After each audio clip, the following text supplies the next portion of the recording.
Here, I might have to put my sunglasses on. I'm like squinting. Although, where did I put those? That's a big problem. So I'm Brad Levitt, president of AFT Construction. Thank you for tuning in to our YouTube channel today. This is perfect if you're an architect, designer, builder, or just a client that wants to understand more about the construction process. Please make sure and hit that like button, that subscribe button, and if you have any comments or videos that you want us to address, please let us know and we will do so.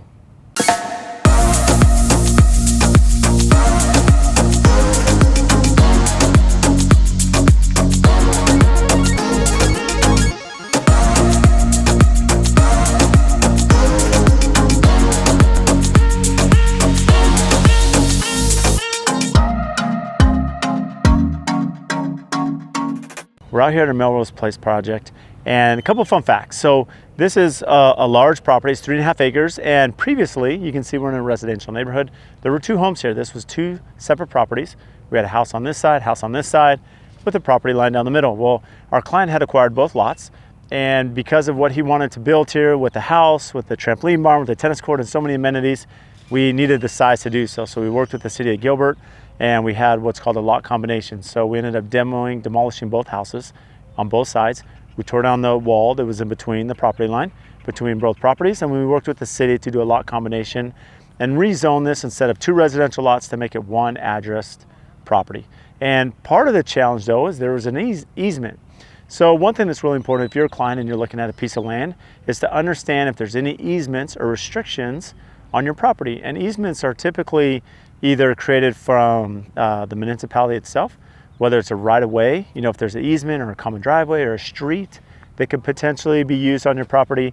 And most times it's for utilities, right?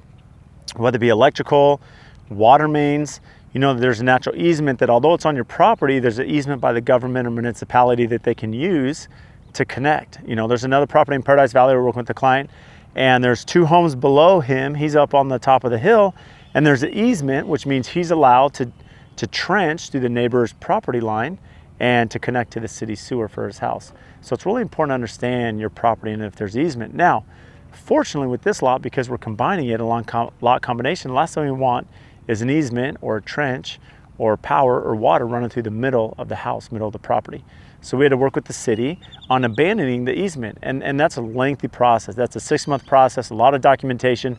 We had to meet with the electrical company, we had to meet with the gas company, we had to meet with City of Gilbert Water so that we could abandon this easement that the city does not use. Everything's already been plumbed and everything is already here in place. And so we were able to get them to abandon the easement. We also had help from the developer to the north of us because there's some custom homes going up here and they did not want that easement running through their homes either. So we're able to get that abandonment of easement, which now allowed us to move forward with construction and permit and break ground. It was a lengthy process, but we're here and now we're going to showcase this amazing property.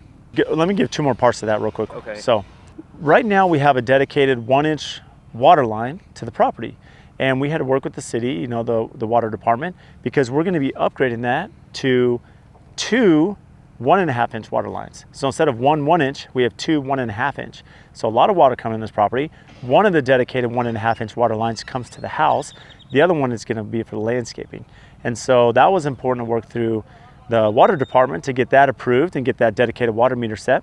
Additionally, we had to work with SRP. They're the power company here on this side of town, and so we had to work with them because we had to abandon the transformer. We had to install 2 new transformers and run power for 3 600 amp panels. Now we're going to have 3 600 amp panels that are going to power the home, power the property, and although we're using a lot of energy efficient building strategies here, you know, we have an advanced framing design, advanced mechanical design.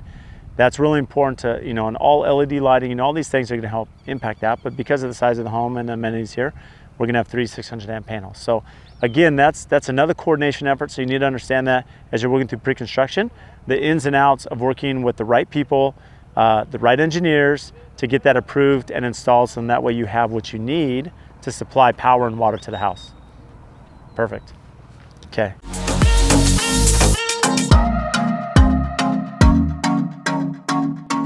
Here, I might have to put my sunglasses on. I'm like squinting. Although, where did I put those? That's a big problem. I left my sunglasses in the basement, Yes. and there's no access. Spencer, where do you put that 8-foot ladder? It's down at the bottom of the ramp because I was letting the concrete guys use it. Okay, I left my sunglasses in the basement. Oh, I'm gonna be back over there. Do you want me to get them for you? No, or no, do no. you I'll need grab them. No, I'll grab them before I leave. Yeah, I just okay. They set the ladder up over there, and they have a little Classic rope, so blender. you can use the rope. Okay, I'll do that. All right, thanks, Spence. Okay. Bye. There's Brad's sunglasses. Classic blender. All for a pair of sunglasses. Right down there. They're a good pair of sunglasses. Crisis averted. Got 'em.